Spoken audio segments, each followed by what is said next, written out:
Good morning, everyone. Happy Sunday.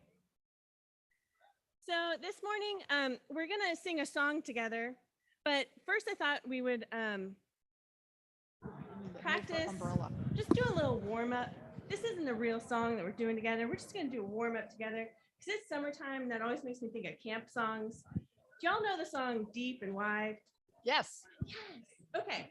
So it goes deep and wide, deep and wide. Okay. There's a fountain. And then there's a fountain flowing deep and wide. And then we're going to practice that together. You can stand or not, but you're going to do the hand motion. So it's deep and wide, fountain, flowing, deep and wide. And I'm not going to get them right. Okay.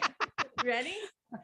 Deep and wide, there's a fountain flowing deep and wide.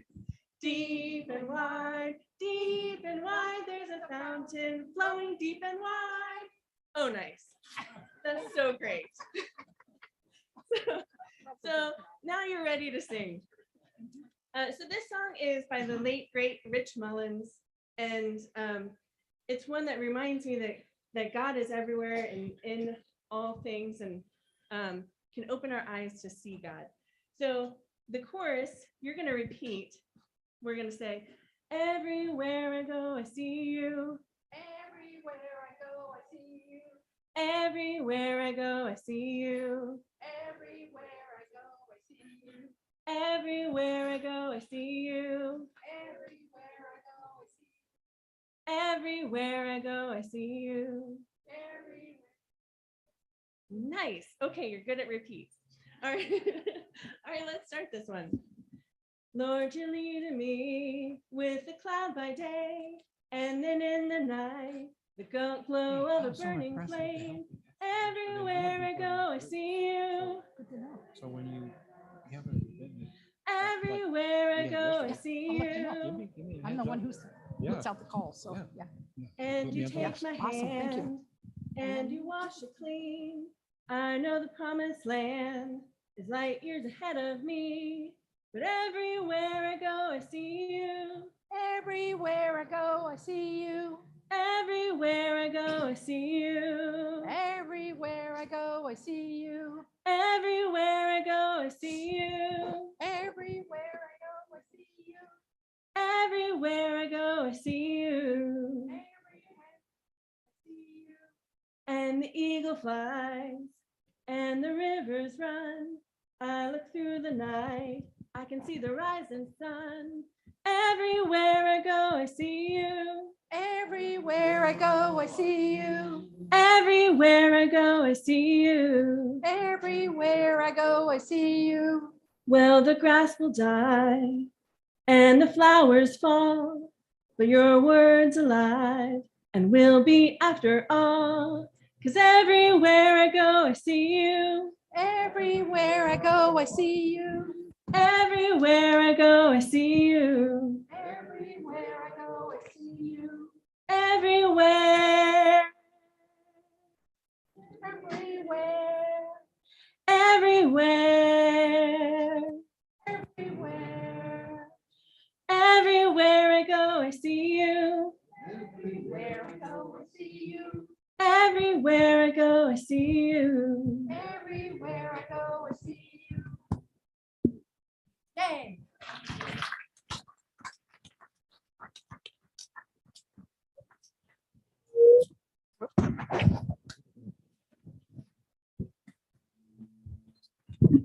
Good morning. Happy Sunday.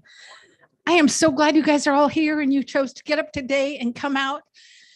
For those of us who got up early, it was foggy. And I was like, I think we're going to have to be inside today.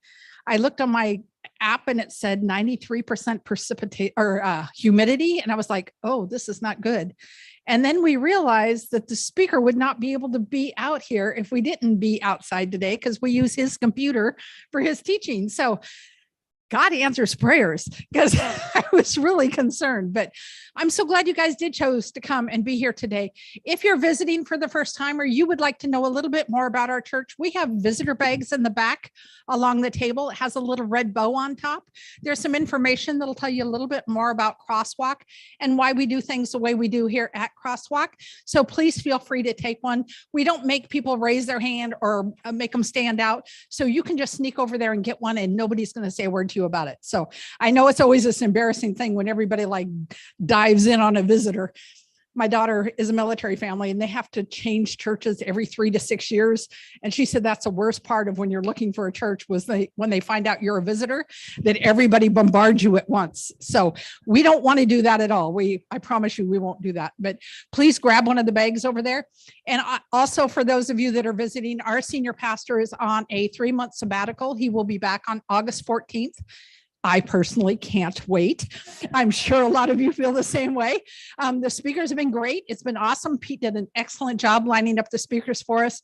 But it's the everyday, all the time stuff that's going on. It's just like, okay, I can do this. I can do this. But it's been interesting. But I'm going to tell him, don't ever do that again. So, but I am excited for him to come back. But if you want to know more about his sabbatical, and there is a letter that he wrote to the congregation, it's on the back table as well. And it'll explain to you why he is taking the sabbatical. We did a memorial service yesterday and had several people come up and ask how the pastor was doing. I said, oh, he's on a 3-month sabbatical. And they went, what? That's unheard of. I said, he's been here 22 years. That's unheard of. So grateful that he's getting this time. And he is so grateful that he was sent out with a blessing to just have this time. And so we're all grateful for everyone here who's supporting him. Also want to let you know that next Sunday is going to be one of our meals again. So it's the 3rd of July. We're going to barbecue hamburgers and hot dogs. I'm asking you all to bring salads, and desserts. We don't need a lot of desserts. Last time we got a lot of desserts, but fruit would be awesome if you want to bring that. That could be qualified as a salad. So that will be next Sunday. It'll be right after service, and we will have the grills going, and we will be doing hamburgers and hot dogs for that. And I'll probably have some veggie burgers just for the ones who like to have those as well. But we just want to encourage you to stay. This is a time that we get together around the tables and we just do community building, get to know each other around the tables a little bit more. And we have icebreaker questions that we ask. And we just want some conversation and for you guys to get to know each other. So please plan on being here for that. And then I want to thank you for supporting CrossWalk financially and with your prayers. And of course, Pastor Pete, while he is gone during this time, because he's definitely enjoying this time, but he says he's really growing in a lot of ways. He loves going out in nature, so he is taking a lot of time to go out and do that. So he's grateful that he's getting this time for this experience and to be able to grow in ways. And so I don't know about you guys, I can't wait till he comes back in August to see how God has changed him and grown him over this season. So, all right, are you ready for meditation? Nicole, come on up. Keep the mic for the end. Oh, hang on. Okay, great. Good morning. All right, so before we welcome back for his encore week, Dr. Davis, let's take a moment to get present, to release the stress and the worry or frustrations or to-do lists that you might be carrying with you this week. Make space to really hear what Dr. Davis has to say today and to really hear any quiet nudges or words from God today. So get as comfortable as you can in your chair and close your eyes. Try to straighten your back, relax your arms and legs. Maybe trace gentle circles with your nose, relaxing your neck. And take 3 deep breaths, expanding and relaxing your belly as you do so. Feeling the fresh air fill your lungs.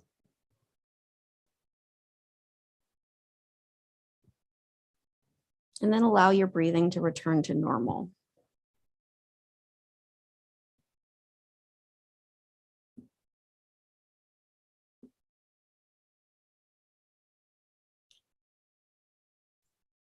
Turn your awareness to the ground beneath your feet. It's firm and strong. Notice and accept any sounds you hear around you. The wind, the birds, even the cars. They aren't distractions. They're just the natural rhythm of this space. This day God has given you is here to greet you. Breathe it in. Let the positive energy of this space fill your lungs.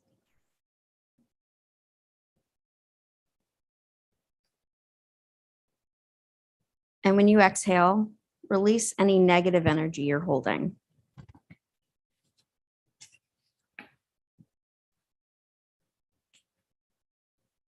Breathe out any negativity, worry, or fear.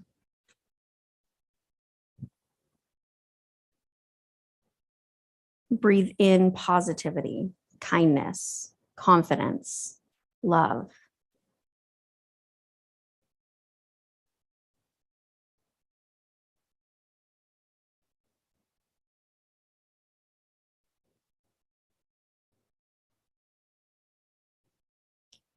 Today will be a day full of lessons and grace. Notice it. Enjoy it. Take another deep breath in and hold on to it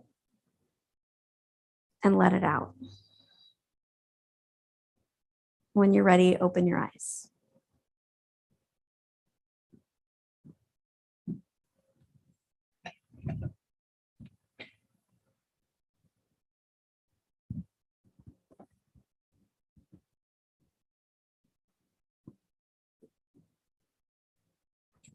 Sing along if you'd like. Let praises rise from the inside of me. May you delight in the inside of me. Come fill my life from the inside of me. Set me on fire from the inside of me. 'Cause all I want is for you to be glorified, you to be lifted high. All I want is for you to be glorified, you to be lifted high. Fill my life till all they see is you, Lord. Glorify your name. Fill my heart till all they see is you, Lord. Glorify your name.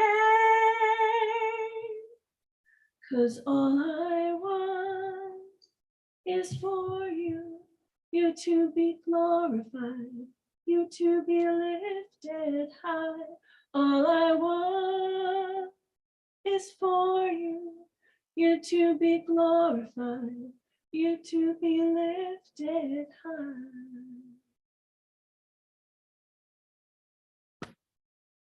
Your love is like radiant diamonds bursting inside us, it cannot contain. Your love will surely come find us like blazing wildfire, singing your name. God of mercy, sweet love of mine, I have surrendered to your design. May this offering stretch across the skies, and these hallelujahs be multiplied. Sing with me. Your love is like radiant diamonds bursting inside us. We cannot contain. Your love will surely come find us like blazing wildfire, singing your name. God of mercy, sweet love of mine, I have surrendered to your design. May this offering stretch across the skies, and these hallelujahs be multiplied. These hallelujahs be multiplied.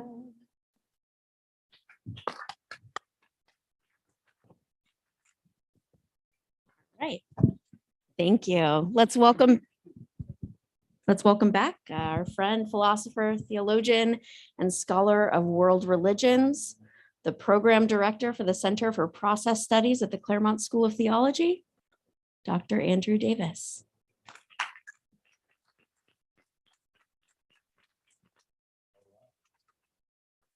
Good morning again, everyone. Good to see some now familiar faces. Met a few of you last week, and if you weren't here last week, I hope I can meet you today. And what I want to do today is continue to think with you a bit about the spiritual journey. We saw last week some different ways, some different insights, different contours or paths that you yourself might have walked. A lot of us actually walked. These paths are linked to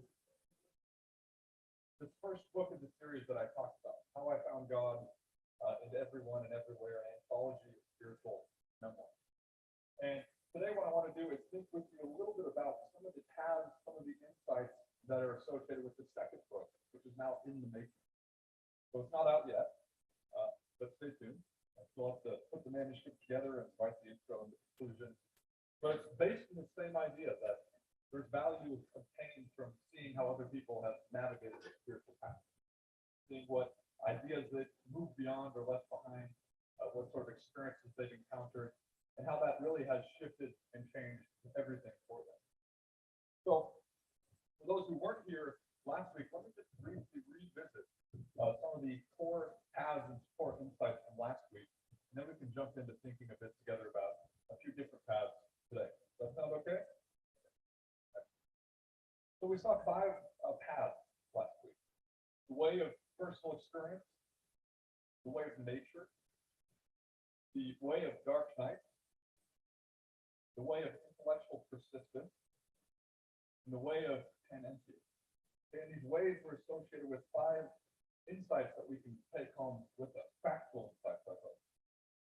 Namely, pay attention to the wisdom of your experience. Spend more time in the natural world. Recognize dark nights as authentic to your journey, not outside of it, but part and parcel of it. Don't stop being intellectually curious. Someone was talking to me about that in the back. For you are within God, and God is within you. That's the tenency of this belief. So what I want to do today then is look at 5 additional paths and 5 additional insights.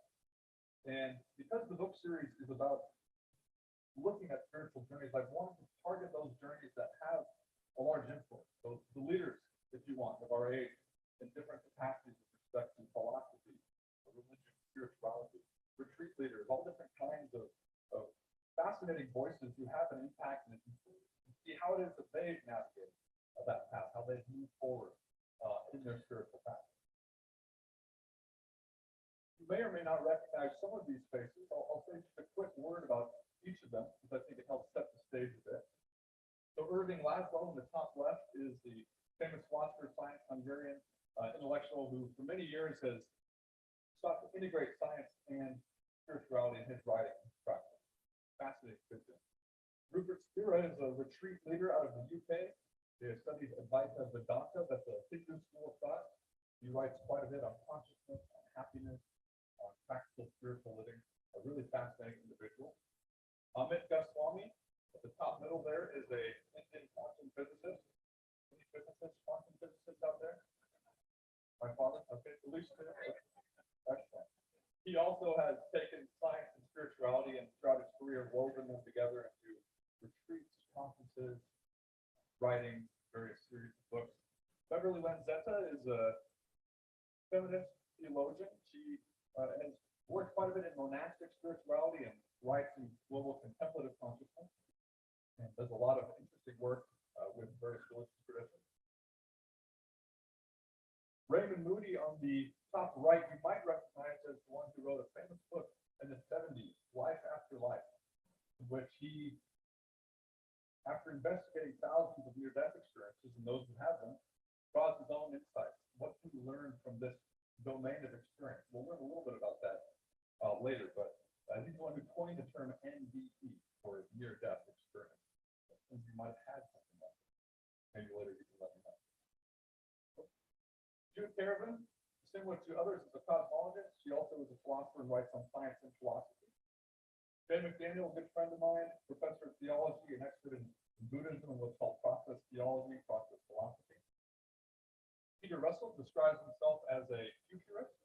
He's done a lot of work on neurology and the brain and spirituality in the brain and neurology of belief, different ideas along those lines. Sherry Clinton, a Jungian philosopher, writes on spirituality as well.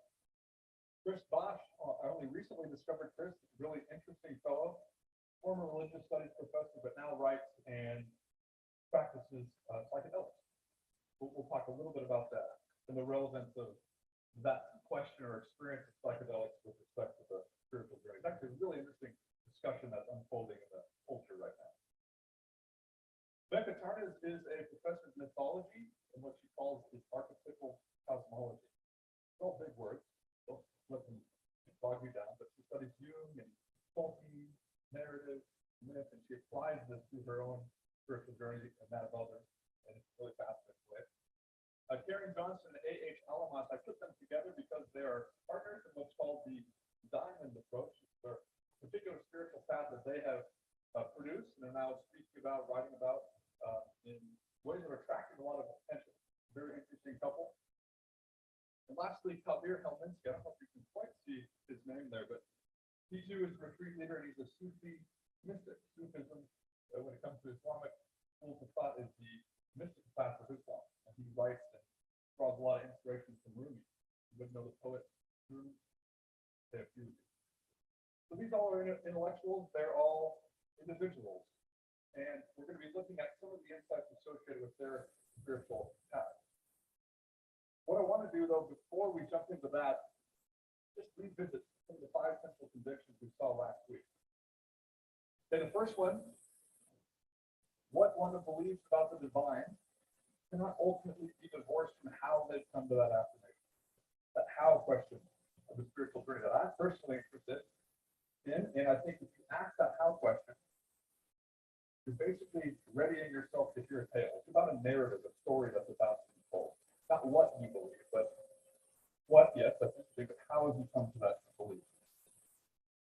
The spiritual journey is interior, it's individual, but I'm convinced it's not meant to be walked alone. And I think a lot of these leaders are too. The most valuable journeys, I would say, are those that are shared. And it's only by sharing them that you begin to derive some insight from them. You can see further because of the shoulders you stood upon, as it were. So with that, let's jump into the first of what will be 5 paths and 5 insights. The first is what I call the way of novelty. And this is the sense in which, for a lot of these leaders, the spiritual journey involves the breaking in of newness. Right? It's not so much past-oriented, looking behind you to what happened then, to what you were, but looking to what you could be. And sometimes you seek novelty yourself. Sometimes novel experiences just happen. They dawn upon you. So consider the ways in which these different thinkers are approaching this element of newness and the relevance of the novelty in their Samantha has a series of amazing mystical experiences. And notice the way she speaks about newness and the elements of the future.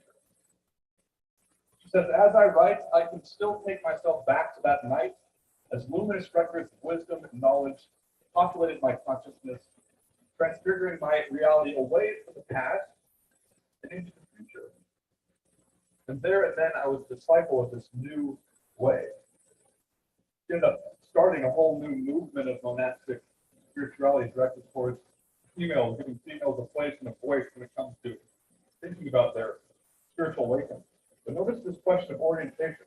Are you past oriented, as you tend to be, or are you future oriented? It's significant because the future is the horizon of the possible. The real, but it's not yet. It's what could be for you and for your life. The novelty has to do with possibilities that are realized, that have never been realized before, not inherent in the past. Think of yourself in respect to past and future orientation. Now, Peter Russell adventured through various forms of meditation and would pay attention to the experience. He tried to derive insight from it, and he communicates one segment in his meditation saying, often a new way of seeing then dawns on me. It doesn't come as an idea, but as an actual shift in perspective. I find myself seeing the situation in a new way, one free from the ego's thought system. We are very attached to our ego thought system. That's one way to put it. We have a certain way of seeing things, and we're pretty stubborn most of the time. Right? We're unyielding when it comes to changing the way we see things, especially when it comes about politics, society, all those things, of course, but especially the larger questions of metaphysics, the nature of reality. Right? There's something about the spiritual journey that is being open to having that disrupted in a new way, so that your vision changes. And Sherry Kling, my friend, says, we're always in the process of becoming, in every new moment, possibilities of novelty and creative transformation arise. I love this language of creative transformation. Linked to the past, but it's being transformed creatively, so you're on a new path. Element of novelty. Novelty can come through all sorts of ways. One way would be meeting a new friend, sparking up a new relationship. So Kabir Helmensky in the top left here traveled all over the world in his experience and his journey, and he documents what happened to him when he met a new friend, somebody who had standing in the community, somebody who was influential. He says, in Asad Ali's presence, so that Asad Ali is his friend's name, we were revitalized with new energy. I felt that I had been taken by the divine hand and put back on the path I belonged to. There's an interesting correlation here between new energy and being realigned with the path of God, with the path that God has for your life. The element of newness. And the element of newness mediated by new relationship, mediated by a new friend. I fell asleep, says Rupert Spira, that night, I'll get the context in a moment, wondering what, if anything, could be a reliable source of peace and happiness. I was already interested in these matters, peace and happiness, but this event injected new energy into my practice and into my investigation. So what was the event? It was a breakup. So here Kabir Helmensky finds a new friend. Well, Rupert Spira loses one, a horrendous breakup. The woman of his dreams, the woman of his life, and it didn't work out. He had never suffered like that before, but it was an event that sparked new energy into thinking about questions of happiness and peace and whether these are able to be pursued or attained at all.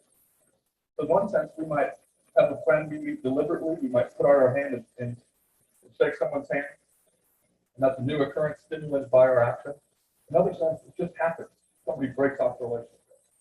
Novelty is not always welcome, but newness is difficult. Amit Goswami speaks about love and a new orientation towards life. Love to me has been more or less an inner exploration.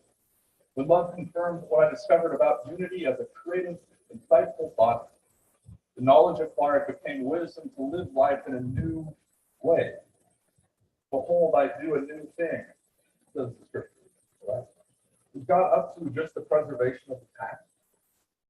Status quo? Or is the divine element that is shaping up your, what am I saying, laziness per se, maybe your contentment, premature contentment? The spiritual journey for a lot of these leaders is about realigning that to a new way of living, this element of novelty. So the first insight is, I think, rather simple in principle, namely to pay attention to how novelty enters your life, happening in every single moment. No one moment is the same. Are you paying attention? And there's an active dimension, I would say, to this as well, namely to seek newness. Try doing something new. Try reaching out your hand to meet somebody and see how that relationship alters the whole trajectory of your existence. This is happening. It's fascinating. There's a few questions that are, I think, worth considering for all of us. Namely, in what ways, recent or past, has your life been uprooted or transformed because of this entry of unexpected novelty? And maybe you can give some examples. Novelty can uproot, it can disturb. Those are often the most difficult forms of novelty. Okay, are you in need of something new? Think about it. Okay, this could be a new relationship, a connection, career, or experience that might positively disrupt your routine and set you on to a new way of understanding yourself, God, and the world. Hey, what do you think would happen if you started to actively seek out knowledge? Maybe in small ways at first. Maybe try it at the coffee shop. See what happens. Maybe different ones. Same coffee shop, different ones. Start with that. Begin small. Okay, what do you think? Oh, we saw that one. Hey, in this question, do you tend to be past-oriented or future-oriented? Which is bigger for you? I like that question because we all know people whose past is much larger than their future. Even though they're walking forward, they're looking back. That's a good way to trip and fall. But there's something about the spiritual journey which says past is what it is. It's smaller. The horizon of the future is bigger for you. And that's where your gaze needs to be headed. An element of possibility for you, novel. What can be that is not yet. And finally, apply this to God. Is God behind you in the past or up ahead of you in the future? What sort of difference would that make? Is God trying to pull you back to that person you once were back in the golden age of your life? Pushing you maybe from behind? Or is God that element in the nature of things that's up ahead of you, luring you from the domain of possibility? Because that's what God's will. It's interesting to think about these distinctions. I think they play a big part in how we think about the world, God, ourselves. All right. The second path is what I call the way of diagnosis. Now, last week we talked about medical diagnosis. That was in the context of some of the dark nights that we all experience. But that's not quite what I'm thinking about today. So, in using the language of diagnosis, I'm more thinking about the fact that for many of these leaders, the spiritual journey involves clarity as to what's wrong, clarity as to what the problem is, whether individually, because we certainly all have them, or collectively, as in a larger sort of scale. An advent of clarity about the problem. And that's important. You can't know what to do unless you know what's wrong. Diagnosis comes before the remedy, if you want. So consider the comments that are about the larger domain of society for Peter Russell. He says, I came to see how so many of the problems we face in the world today, personal, social, and global, stem from human decisions, which in turn are influenced by the self-centered ways of thinking that the various traditions have urged us to awaken from, spiritual traditions, religious traditions. Along with everything else we might do to solve the various problems facing us, we also need to tend to their roots. So what are the roots of your problems personally, individually, and collectively, universally, if you want? These are significant questions that, in principle, each religious or spiritual path tries to give us a diagnosis of what's wrong. It applies individually, applies at a more societal level. Individually, Sherry Kling speaks about how she came to understand her own issues and transform how she thought about herself. She says, I've been trying to bring those traumatized parts of me together for decades, but the way I approached the problem was itself the problem. I was laser focused on rooting out whatever it was that was wrong with me so I could have the life I saw for myself. I've come now to see that my rabid pursuit of self-improvement was just internally directed bullying. I felt like the world had rejected me, and because I thought the world could see something about me that I couldn't, I also rejected myself. Are you an internally directed bully? Or are you a friend to yourself? The New Testament says you can't really love your neighbor without also loving yourself. Not an egocentric love, but a proper orientation towards yourself and being content and okay with the fact that you are yourself. It's a friend relationship potential that can be found. Sharon Johnson talks about the trauma of her youth. She says, my emotional history is more complex than Hamid's. Again, I include them. That's Hamid. I was bullied in school. My parents parted ways when I was 13. My mother and stepfather worked with me to heal my pain from divorce and social injuries. I experienced as a child in schoolyard encounters. They introduced me to yoga and self-hypnosis. Right? So the element of bullying, of trauma that we carry with us, but we weren't quite sure of its origin. Spiritual journey, in some senses, that which brings clarity to the traumatized dimensions of ourselves, which, although are behind us, we still carry into the future. Dr. Tarnas speaks in terms of the ecological crisis, the more cultural, communal crisis that we face. She says, I always felt something was missing, a larger narrative that made sense not only of the particular details of the ecological crisis, but also answered the question of how we ended up in this crisis to begin with. I was missing the context of a worldview, the role of worldview. We can point out the many problems, personally, collectively, about what's wrong, but we also need to locate those in a worldview to help make sense, a framework to help make sense of those. And spiritual path becomes I would say, a way of framing the problems that we encounter. Rupert Spira struggled to understand the Hindu notion that the world is an illusion. You heard that before? The world is an illusion. Part of Hindu teachings or dimensions of Hindu thought. He says, at some point it became clear to me that a simple misunderstanding had prevented me from fully realizing what is meant by the suggestion that the world is an illusion. I had equated an illusion with something that is not real, not understanding that an illusion is something that is real, but is not what it appears to be. The illusion itself is not the problem. It is the belief that its appearance is real in its own right. That is the problem. And think about yourself. What is it that you are viewing in an illusory way? Something that is not what it appears to be. Maybe God is that. Maybe you are yourself that thing. The way you interact in the world. The second insight would be this. And be deliberate and honest in diagnosing what is wrong. Not an easy thing to do. And my recommendation would be this. Start with yourself and then move out to the world around you. It's far easier for us to point to the world and to protest with signs, to be on street corners, and internally our life is a mess. It's much easier to be outward focused as opposed to inward focused. Now they're connected, certainly. But I think altering and working individually on the dimensions of ourselves that are needing help is a way to indirectly help the larger world around us.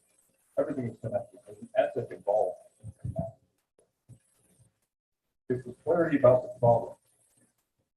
So a few questions then to think through internally, if you will. Okay, how might you go about diagnosing what's wrong in your life or journey? Do you have the strength to be honest with yourself? That's not a trivial question. It takes strength. Okay, are you sure that the way you're approaching the problem is not itself the problem? This is what came out of Sherry Clinton's quote there. But how might you see things differently? Are you guilty of internal directed bullying? If you are, how might you begin to address? Okay, what is the relationship between individual diagnosis and collective diagnosis? Again, a relationship there that I think is probably quite important. And how might a change in worldview alter your understanding? It's a larger narrative, to use Martin's words, missing that might change everything. A larger narrative in which to embed these issues, these problems that we see. And lastly, what illusions about yourself, the world, and God are you holding on to? Good question.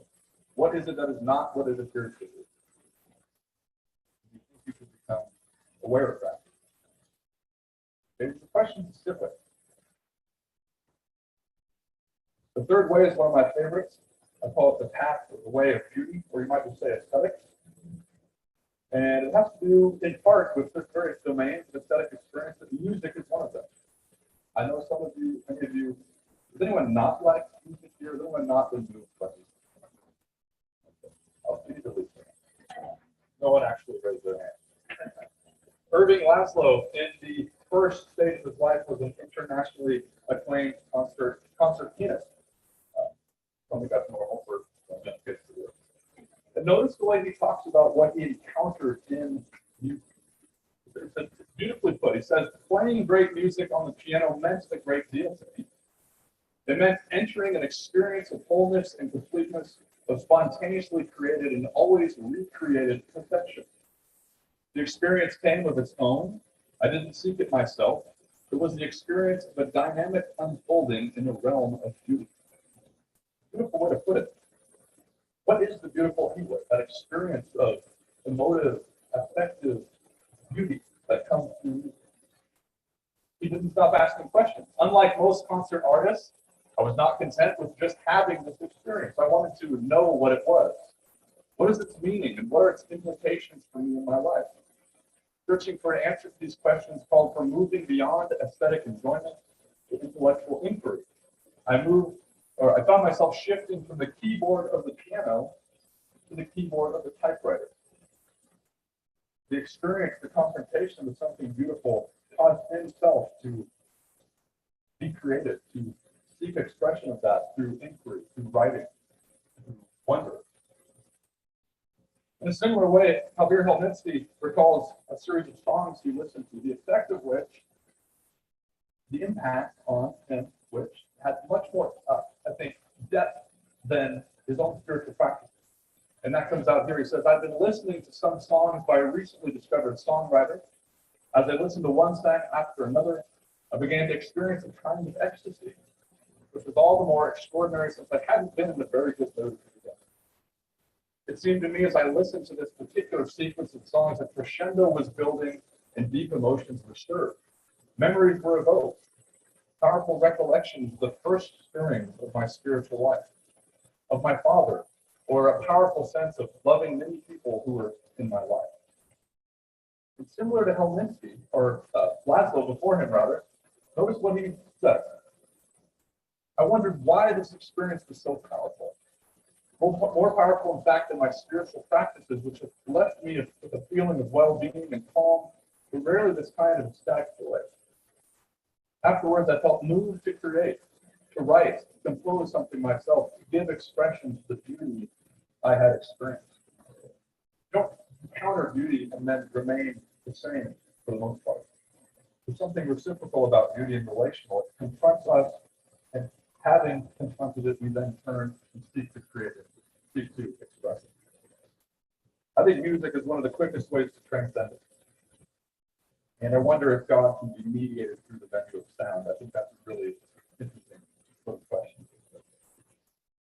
Now, Karen Johnson is literally rising from the floor.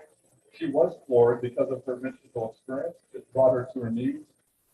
And this is how she describes what happened when she got up. Surrounded by beauty, I understood the purpose of life, which solely existed as a tribute to the divine. I watched the world's sorrow and pain coalesce in a band of fog, a superficial covering over the splendor that lay beneath. That's right. Concealed was a unifying force, raising everything up to its own incandescence.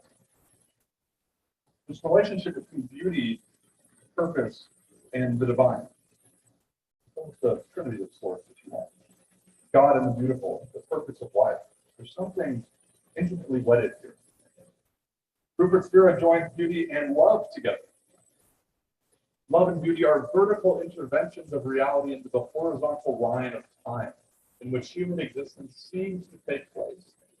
They are experiences through which we pass out of time and into eternity. The experience of love and beauty The activity of the finite mind ceases to veil its reality, instead shines through it. The world is revealed as the face of God. I like this. Love and beauty as being the face of God. So the third insight then, you can sense it coming. Invest yourself in the practice of beauty.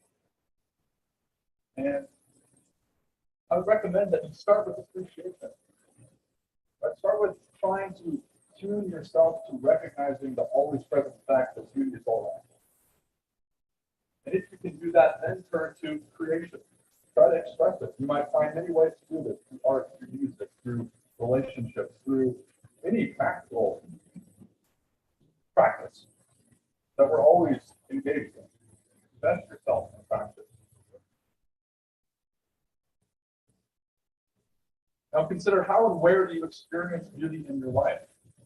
Are there places where it's obvious, and places where it's hidden or subdued? And are you paying attention? Again, not a trivial question. Most of the time we're not. And what experience of beauty, what do you think the experience of beauty suggests to you about the nature and character of things? That captures something of the purpose of life as suggested there by Lanzetta. What might this mean? How do you experience the coupling of beauty and creativity in ways that are similar to both Laszlo and Helmut? Experiencing the beauty of things that are turning around and discovery. And what do you think would change in your life and your spiritual path if you were able to consciously seek the beautiful? We almost do it indirectly anyhow because we are oriented towards beauty. But there's many interesting studies that show that. But what would happen if you consciously sought the beautiful?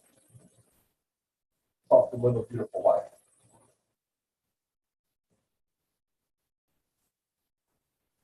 Path number 4 is what I call a way of companionship.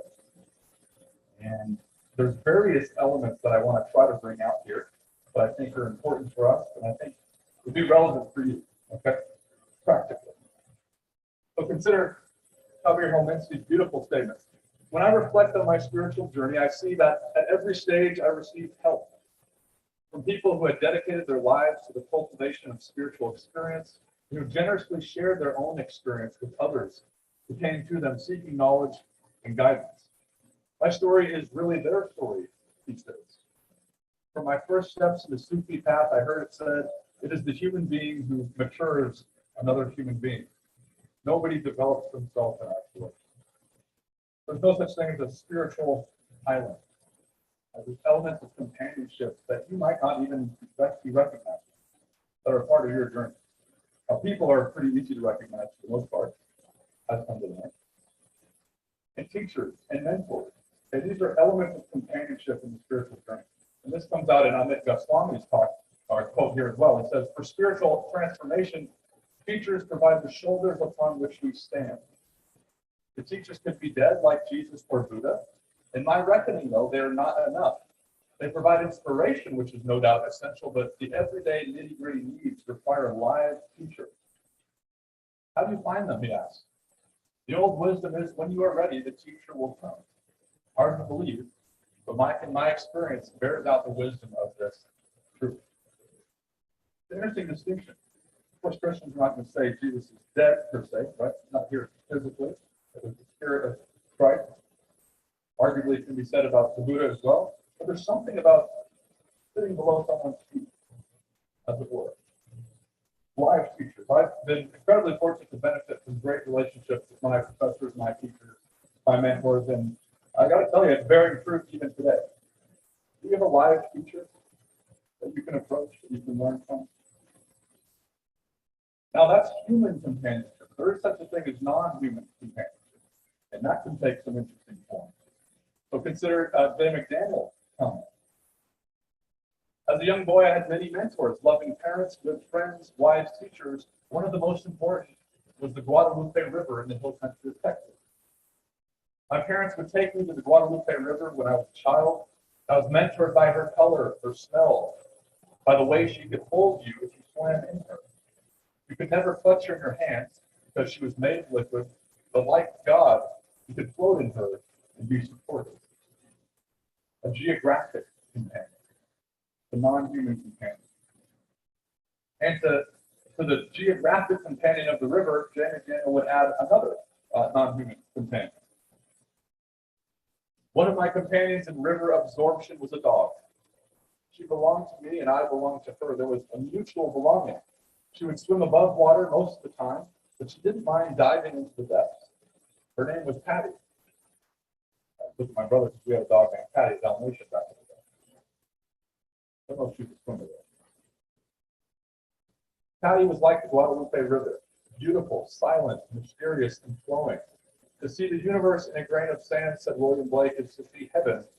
I see heaven in the eyes of a dog and flowing over the river.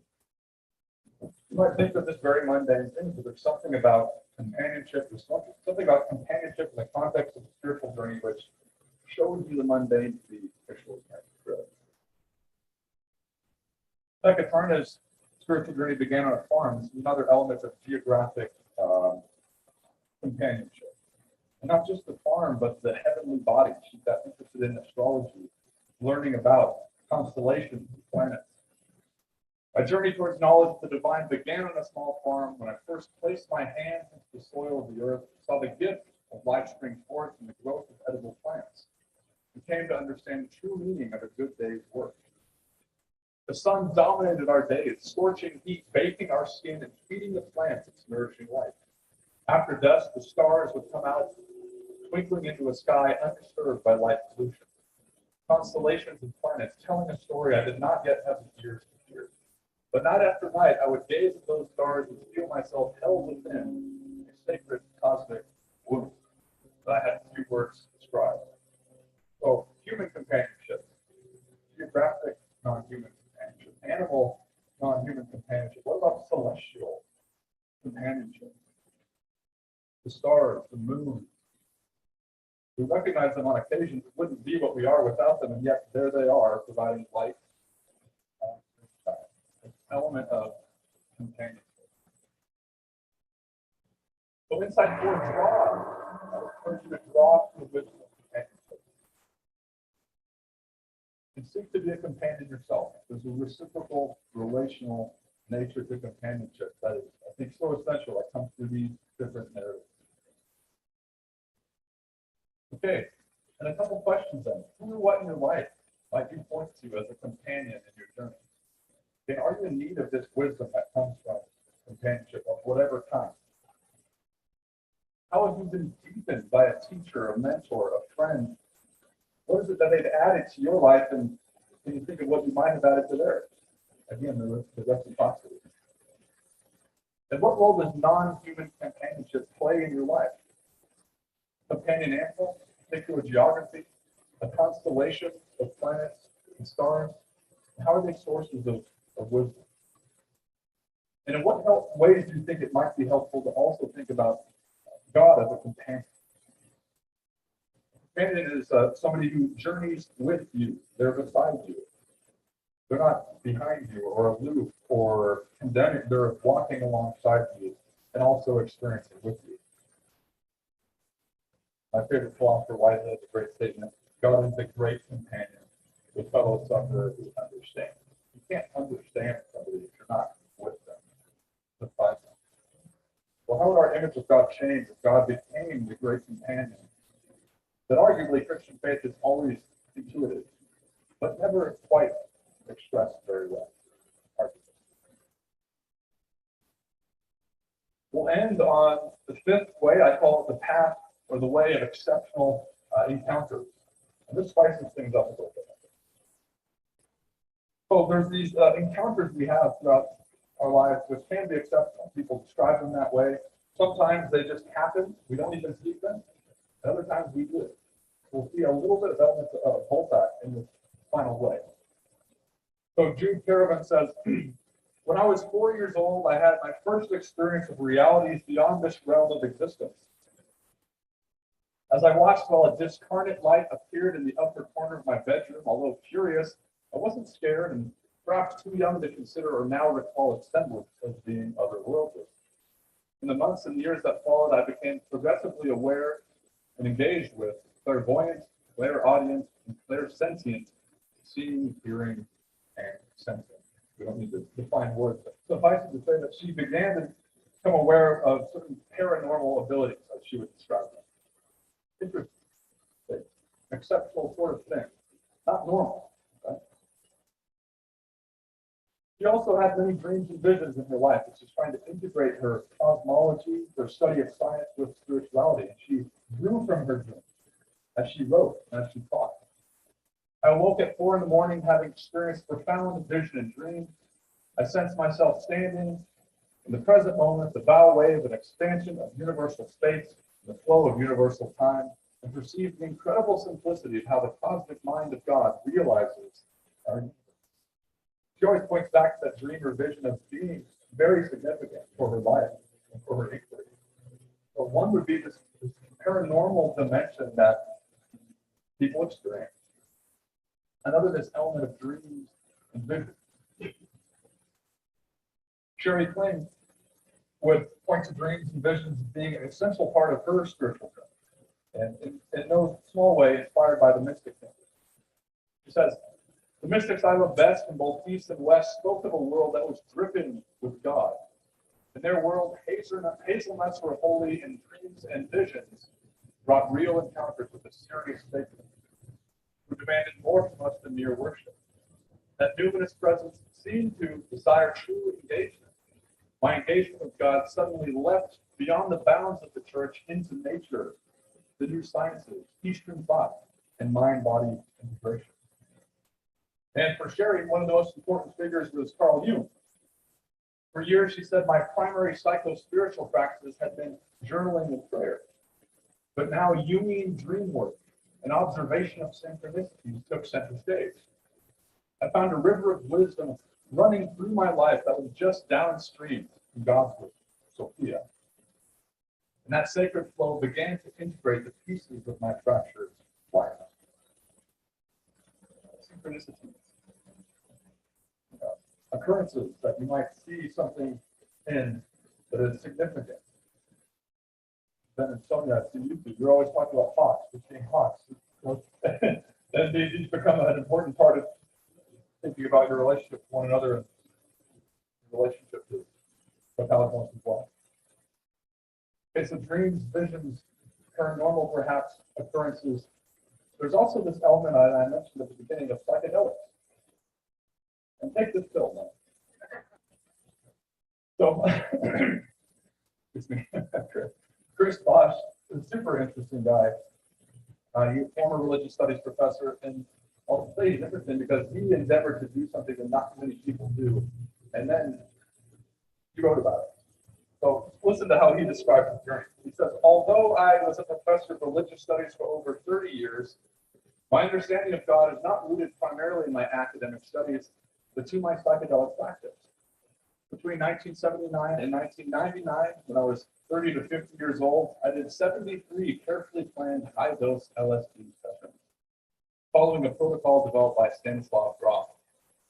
Isolated from the outside world, protected by a sitter, wearing eye shades and listening to carefully selected music, there's that music theme again, I dissolved step by step. I systematically, shattered boundaries of my mind, dissolving step by step into a vast ocean of consciousness. You may not know, but there's an interesting conversation going on under the heading of the psychedelic renaissance. And it's not just a time where people are running out trying to get blasted. It's actually a time of deliberately thinking about and experimenting with psychedelics in low-dose forms and seeing on a medical level how they're helping people with depression, PTSD, overcoming various forms of trauma. But there are also modes of experience that raise larger questions about the kind of universe we inhabit, the nature of consciousness, the experience of God. Becca Tarnas similarly says the first psychedelic session I underwent was so beautiful yet simple. And in retrospect, it felt like the building of trust between myself and my psyche. I love that, the way she puts that. Sitting on a rock facing the ocean, I began to set foot into a new realm, a different way of being. My most pivotal experience with sacred medicine in terms of my relationship with the divine took place less than 1 year after I had seriously embarked upon an exploration of astrology and psychedelics. The mode of exceptional experience, the mode of exceptional encounter. Well, what about about near-death experience? This is also a mode of exceptional encounter. It's not necessarily one you see. Some do, and it didn't turn out well for them. But it's something that nevertheless happens. Raymond Moody first heard about near-death experience when he read Plato's Republic, that's Plato the philosopher's famous work, The Republic. The first time he ever heard of near-death experiences, and he realized he had no idea that these experiences were also common in the modern world. In fact, they are. Throughout my career, he says, I continued to interview people about their near-death experiences. The thousands of people I interviewed shared with me the encounters they had with God as they were out of their bodies, hovering on the edge of death. Life After Life is the book I wrote in 1974 to describe my research into people's near-death experiences. But what does he take from this? Well, he'll tell us. I think that a dying individual's personal consciousness emerges from the physical world and finds itself in a larger, more inclusive sphere of reality. In that larger sphere, personal consciousness no longer orients itself by where it is in space or time. Instead, in that other sphere, there is a different coordinate system. By that system, personal consciousness appears to orient itself by love, by information or knowledge. He says, I can condense and summarize, I think there is a life after death. And what do you do when you study thousands of people's near-death experiences? You have to come to some sort of conclusion about them. It's interesting.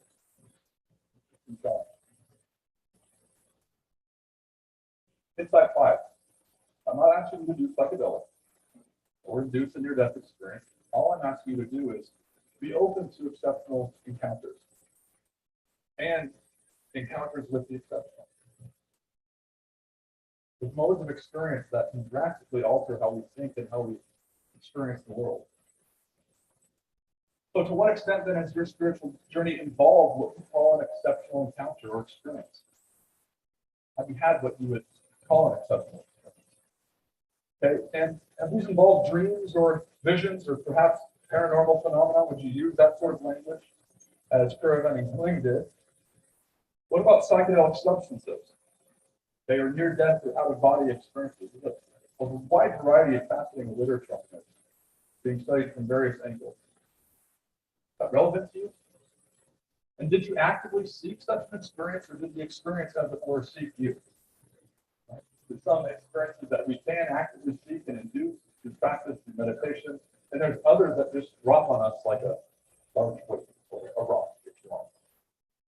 And finally, how have these and other experiences shaped and reshaped your thinking about God and the spiritual path? What do they add to your journey? So we see 5 paths then, 5 additional paths into those we saw last week.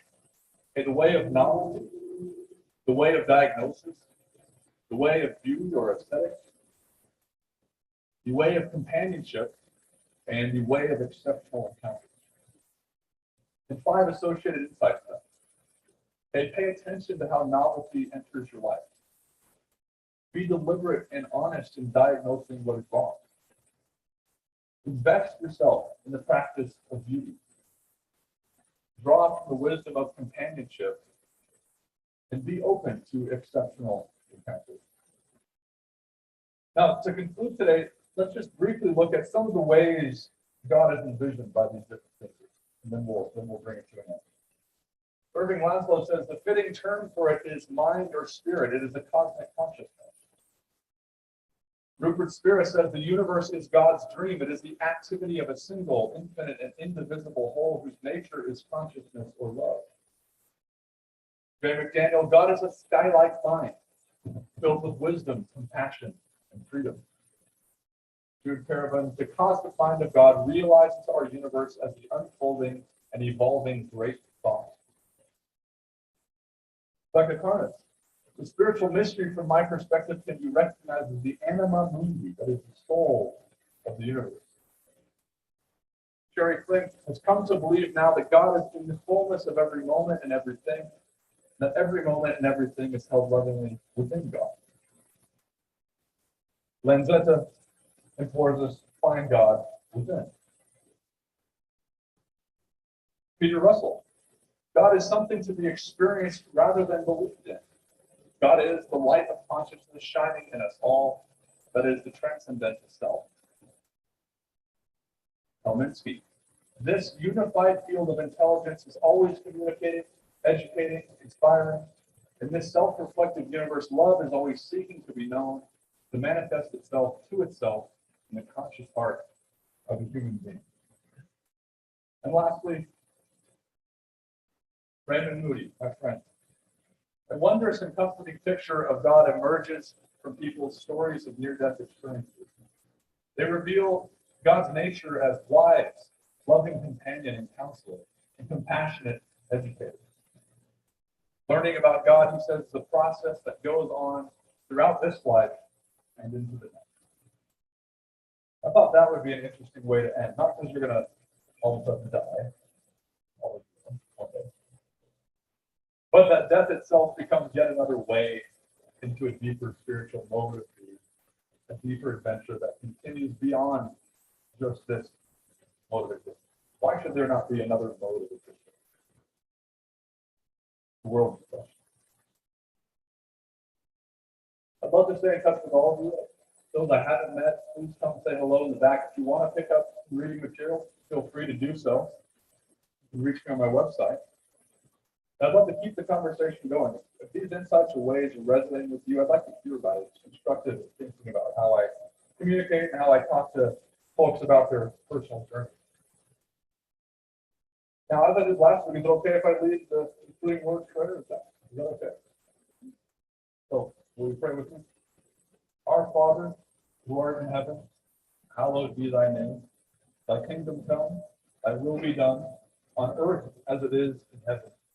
Give us this day our daily bread, and forgive us our trespasses, as we forgive those that trespass against us. Lead us not into temptation, but deliver us from evil. For thine is the kingdom, and the power, and the glory forever. Amen. Thank you.